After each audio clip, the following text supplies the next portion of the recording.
What's up, everyone? I've been playing a ton of Avowed over the last few days. I'm around 30 hours in, I'm in the third zone now, and I'm still discovering new things. This game is full of surprises, full of secrets, and there are entire systems that are just hidden. They're locked behind like a random side quest, or you just find a random cave and it'll unlock a new thing. So that's what I want to talk about today.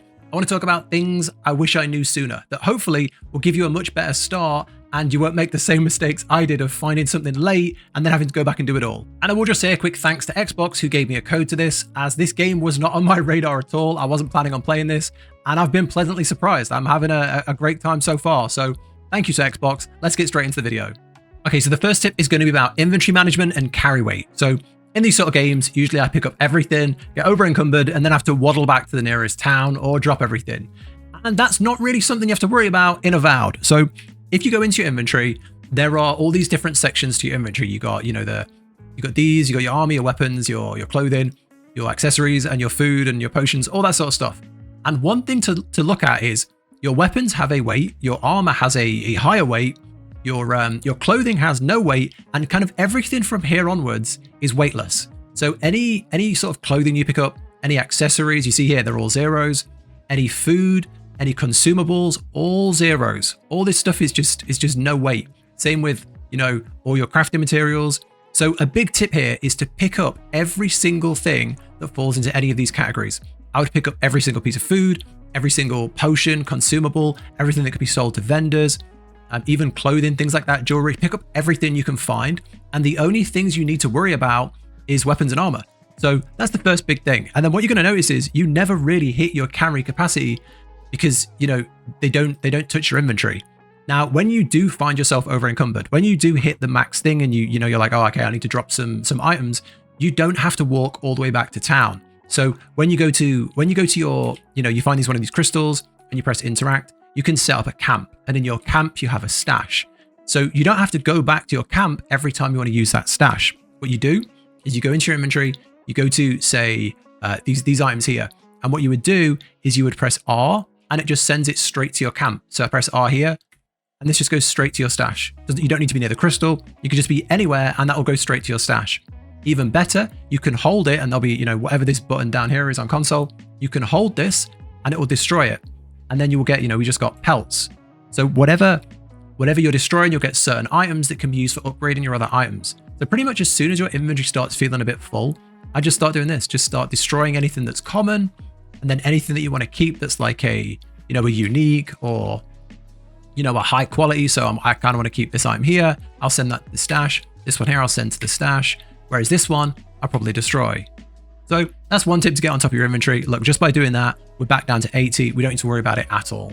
Okay, now a quick tip on how builds work and how your stats work. So when you first get into this game, you have to pick your abilities, you have to pick your attributes, and you have to start picking your abilities. And my first thought was, oh, do I have to be a mage, or do I have to be, a wizard, or do I have to be a warrior or a rogue?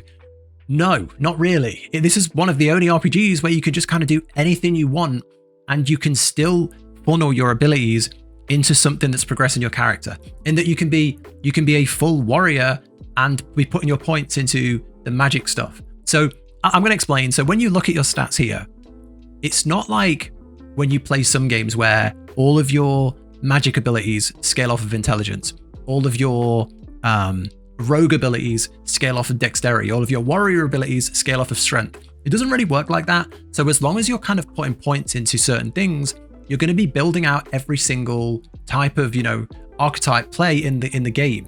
So you can see here, might is the only stat which increases your damage. It says here, a character's physical and spiritual strength, brute force, as well as their ability to channel powerful magic. So if you increase your might, you increase damage from all sources. So as long as you have points in might, which is, where I'd be recommending some points, you're going to be doing damage with everything. Right now on my build, I've got a two-handed greatsword, which, is good for up close. And then if I switch, I've got a pistol and I've got a full spell book full of, magic spells. And all of that is coming from the stat points in might. Then you can just make decisions on that. Do you want to play more up close? I'm playing this right now in heavy armor. I'm using the Death Knight armor because I think it just looks really cool. So do you want to run it in heavy armor and be able to take a lot of hits? Or do you want to Do you want to put points into, constitution for more health? Do you want to put points into dexterity to be faster and then wear lighter armor and play it more at the back? That's up to you, completely up to you. And then you put your abilities where you want. You could play it as a fighter with all of the fighter abilities and start going down this tree, but then you could dip into wizard and take Arcane Veil, which gives you damage reduction shield. You could take like Blistering Frost, which surrounds you in a frost shield that, makes your enemies frozen. So you could play it kind of like that. So yeah, there's a ton of things you can do here because you're not tied into, relying on one stat. So yeah, hopefully that makes sense. I think it's a really good part of the game. And I was worried that by not going all the way down one path, I'd start to feel weaker. I'm in the third zone now, and I'm still destroying everything with a very, non-optimized build. So yeah, hope that helps. Okay, now I want to talk about the importance of using your camp. So all over the map, you're going to find these zones, like these little party camps, and there's loads in every single map. You interact with them and you set up your camp, or you do it from the map. You just click it and say camp here. So here's why you should be coming to camp often. So number one is the characters, your companions are going to have these speech bubbles above their head every now and again, meaning that they want to have a conversation with you. So you want to come to camp and talk to them. Sometimes it's just general conversation, learning about them, that kind of thing. Every now and again, they will give you stat increases. So sometimes they will talk to you, and that will unlock like further progression of that character, and they will train you in your skills. You see here, my might has +1 because I unlocked some conversation with Kai and it trained one of my skills. And that's a permanent increase to one of your attributes, which is huge because you don't get a great deal of points throughout the game. Another thing is it can unlock their side quests, and you can then go on side quests with them, which gives you new rewards. Okay, the second reason to come to camp is when you go here to the crystal, interact, and sleep. If you rest for the night and sleep in the camp, you will unlock, I don't want to ruin the story, but you will unlock certain things in the story that revolve around sleeping in the camp. And these are really good. They unlock new quests, and they give you a better connection to a big part of the story. Again, no spoilers, but make sure you're regularly sleeping in your camp to progress this thing. Okay, the next thing to do here is obviously you can upgrade your gear and all that stuff. That's cool. But cooking is something the game doesn't really teach you about. If you come to your cauldron and you go cook recipes, this is in every single camp. You can turn all the useless raw materials that you found, all the, you find a cabbage and you find an apple. You can use that to make food. And the food in this game, it's kind of like Skyrim, where you just pause time, eat a bunch of sweet rolls. It's kind of like that. You can just use these to gain massive boosts mid-battle. So you see something like Merc Brew gives +2 to intelligence, and you just craft it in your base, done. Something like Stew gives 70 health, 70 essence, which is your mana. And you can just craft a bunch of these out of the stuff you've made, and you can just pop those in a fight, or when you start getting low between fights, things like that.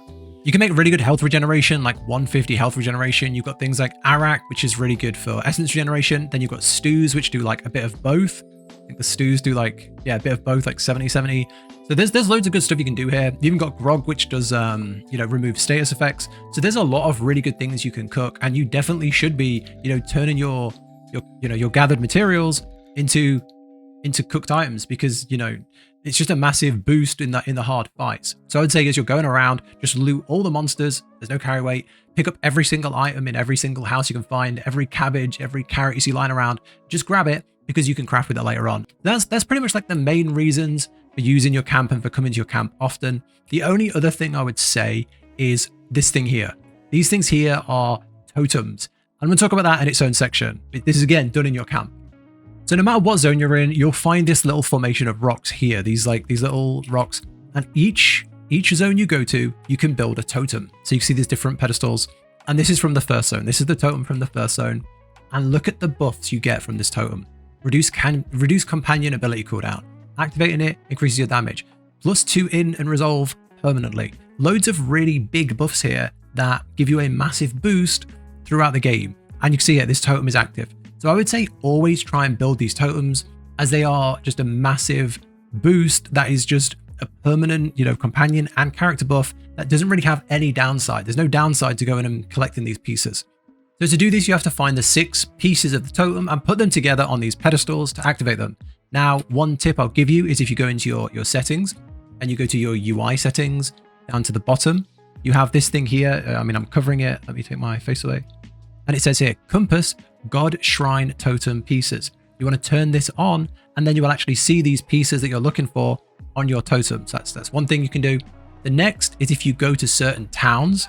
So in the first town, for example, if you go to Sansa's shop in Paradis, in the very first town, you can go there and they will sell you clues as to where these different totem pieces are, which is really handy.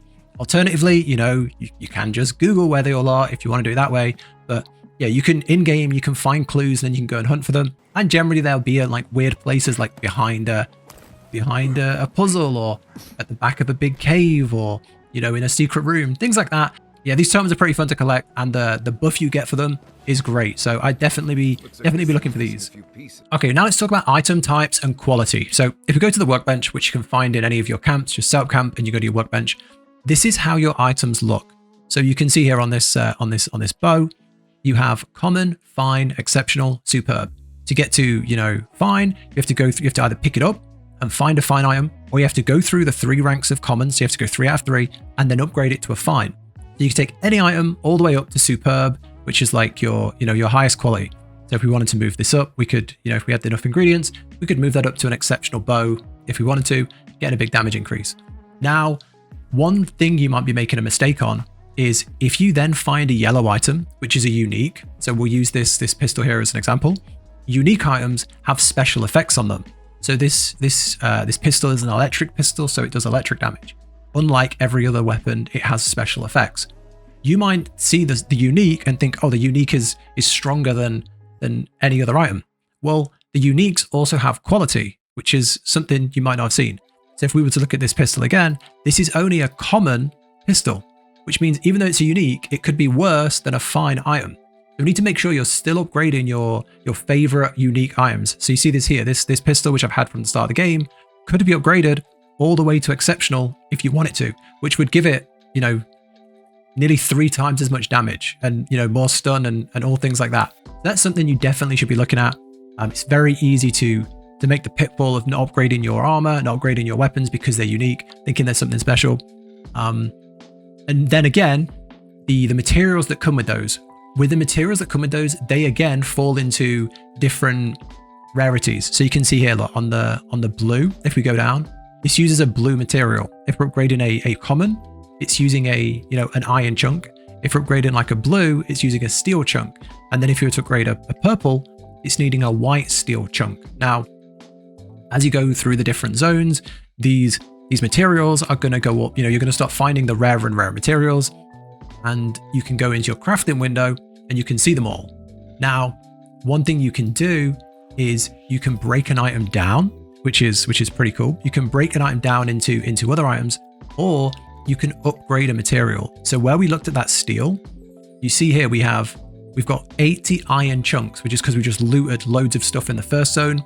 We can take those 80 iron chunks and we can craft 20. So we can turn 80 iron chunks into the fine materials. So now we can upgrade a fine item. Then we could even take those, 69 steel chunks and turn those into white steel chunks to upgrade our purple items.